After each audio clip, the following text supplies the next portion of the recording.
Matagumpay na nagsipagtapos ng Police Community Affairs and Development Course ang 50 kapulisan ng Gitnang Luzon sa kanilang closing ceremony dito sa Camp Captain Julian Olivas, City of San Fernando, Pampanga.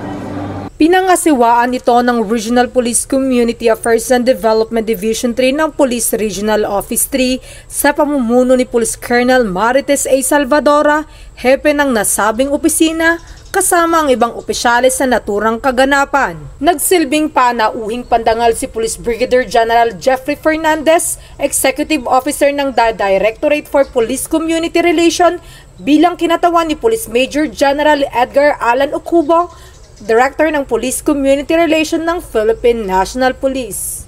This picket course for this class only means you are now fully equipped to effectively inform, engage, advocate, and lead the PNP programs by also accomplishing them through partnership and collaboration.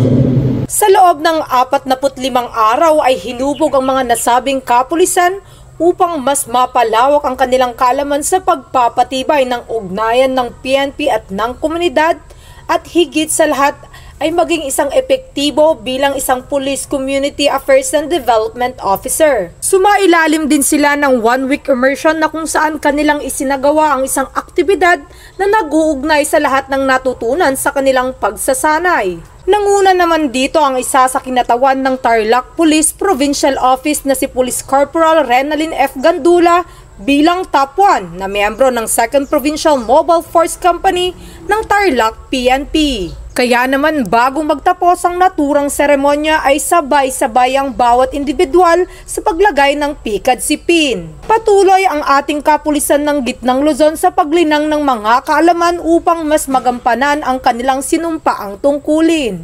Mula dito sa City of San Fernando, Pampanga, ang inyong PNN correspondent, Police Corporal Giselle V. Rivera, alagad ng batas, tagataguyod ng Balitang Pulis.